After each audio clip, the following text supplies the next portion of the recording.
Alright, so this is the lesson for Form 11, Section 5.35, and this is calculating this thing called standard deviation. Now, way back in our very first lesson to the Intro to Statistics, one of the things that we calculated when it came to measures of central tendency was this thing called the mean. It says you recall that the mean is a set of data that is the sum of all data values divided by the number of values. Now, X bar is just the sample mean. Mu is the population mean, and what the way they're calculated is this thing called sigma. That crazy looking, what looks like an E, is actually what's called sigma. And what that means is it means to sum, which is to add all your data points. X means all the data points, so you're summing up all the data points, and then you're dividing by the number of data points. And again, I apologize for my handwriting. So let's try one case. Okay, we're going to do it by hand, and it's going to be a little painful, but you'll sort of figure it out.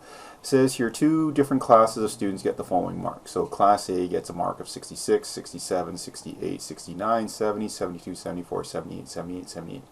If we wanted to find the mean, we would add them all up, right? So class A, we would add them all up. That would be 66 plus 67 plus dot, all the way up to plus 78 plus 78.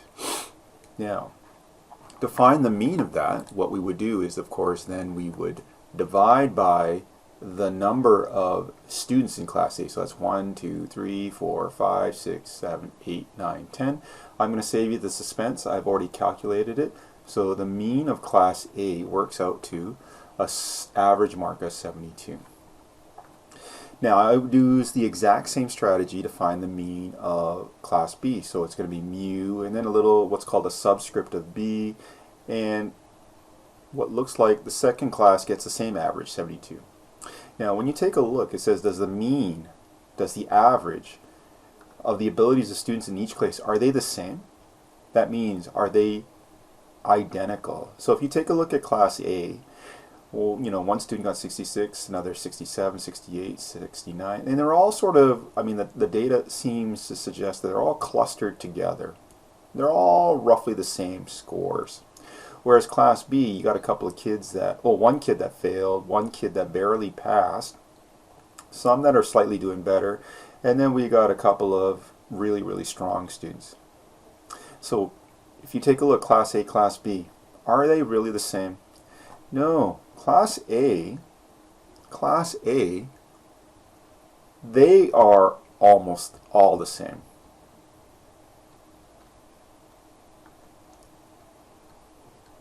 Whereas class B, no, we've got some kids that really struggle, we've got some kids that are super duper strong, and then we got a cluster in the middle. So they're not the same. Now when you compare the two classes, are the two classes the same? The answer is no. And the reason being is there's a lot more what's called variation. Alright? There's a lot more variation between the marks for class B. Okay? So what we're going to do is we're going to calculate what's called a statistic to compare the variations. So the way we do it is, it says here, let's examine how the data is dispersed. It means how spread out they are. So let's take class A. List how far each data is from the mean. So if you take a look, our very first data point was 66. How far is it away from the mean? Now there's no such things as like positive and negative. I just want to know how far they are away from each other. So for now it's going to be -6 units away, -5 units away, -4 units away, -3 units away, -2 units away. One person got the average, and then 2 units away, 6, 6, and 6. Now we can't average these because if we average them they would just add up to 0. Okay?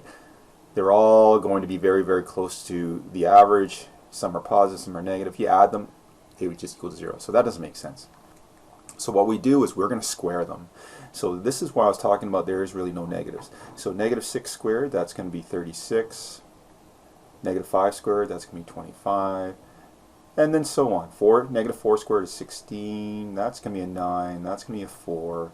0 squared is 0. 2 squared is a 4. 36, 36, 36. Now, if we were to add them all up, they work out to a total of 202. Now what we're going to do is we are going to divide by the number of terms. Now we know that there's 10 terms, so it's going to be 202 divided by 10, which gives us what looks like a number of 20.2. What we want to do now is we want to calculate the square root of that. So here I'm going to go take my calculator out.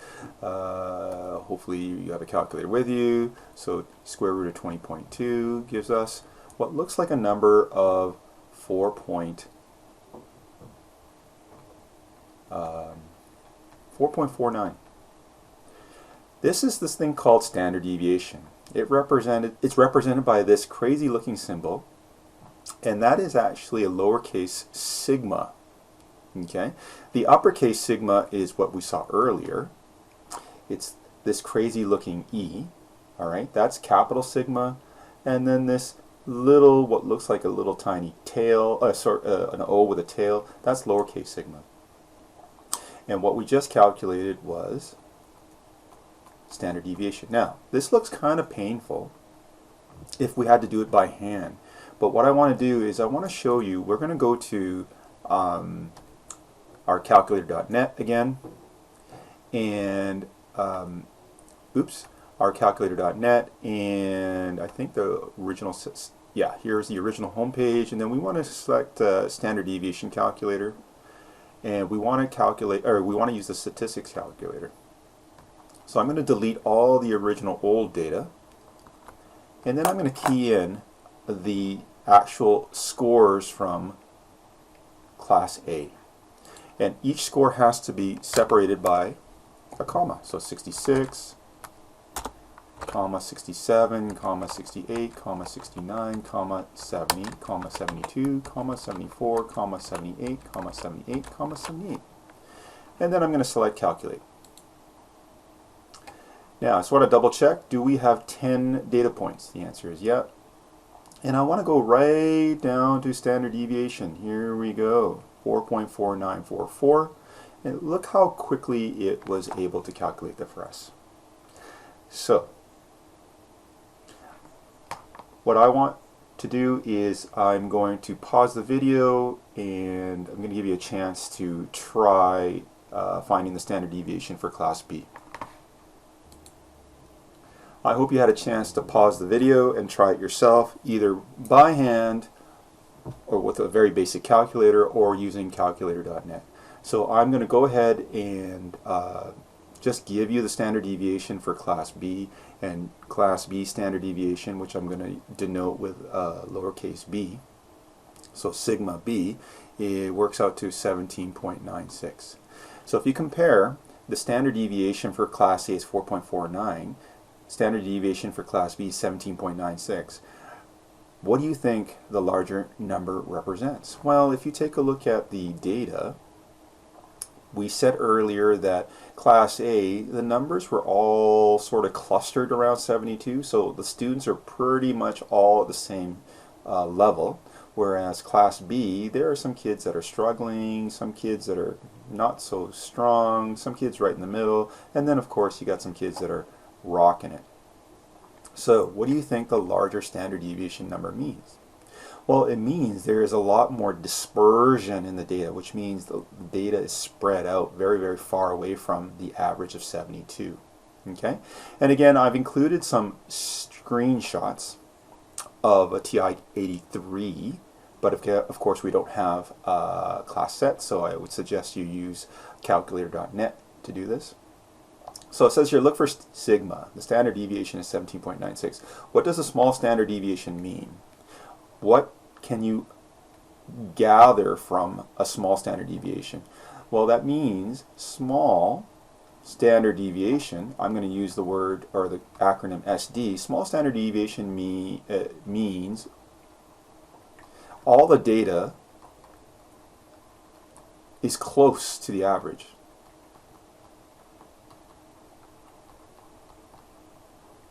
Now, what does a large standard deviation mean? Oh, large SD. That means data is not very close to the average.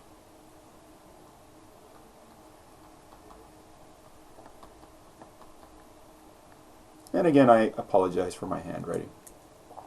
So, in which class is the data more consistent? Well, hopefully you'd agree, Class A. And the reason Class A is more consistent is because all their scores are roughly around 72. So let's move on to example number 2. It says 2 brands of sunflower seeds are available. One comes in 227 gram bags, the other comes in 454 gram bags. However, someone with a lot of time on their hands decides to actually weigh 20 individual bags of each brand. Which brand has more consistently filled bags? So I'm going to pause the video and I'm going to enter into Calculator.net just for brand 1. Okay? So again, I went back on Calculator.net. I looked at the very first brand, looking for, it says measure masses of 227 grams. I typed in all the data points, and of course I have what looks like 1, 2, 3, 4 columns, 1, 2, 3, 4, 5 rows. That should be 20 data points. So there they go. I have 20 data points. So what is the mean of the very first brand? So mean, based on my calculator, says it is around 227.3. For brand A, the mean for brand B, I'm not going to bother showing you the calculation. Mean for brand B is 454 grams. Now it says, however, someone with, okay, so which brand has more consistent filled bags? Well, 227.3 grams looks like it's pretty close to what they're advertising, except what's the standard deviation? Well, the standard deviation is 5.3. So standard deviation of A, 5.3, whereas again, standard deviation of B, I'm not going to show you the calculation. It looks like a circle with a tail. It is 4.5. Now, when you take a look, 5.3, 4.5, which one has a lower standard deviation? The lower standard deviation means they are generally, the data is close to the average. So this particular brand is much more consistent. Now, moving on to example number 3. It says a survey was taken regarding the number of hours of math homework students spend in a day. The results are as follows. Now, this looks like a frequency table. So 0 hours per day, well, there's one student that doesn't do any homework. How many of our students do 1 hour a day? There's 4. 2 hours a day, there's 5 students. 3 hours a day, there's 3 students. 4 hours a day, there's 2 students.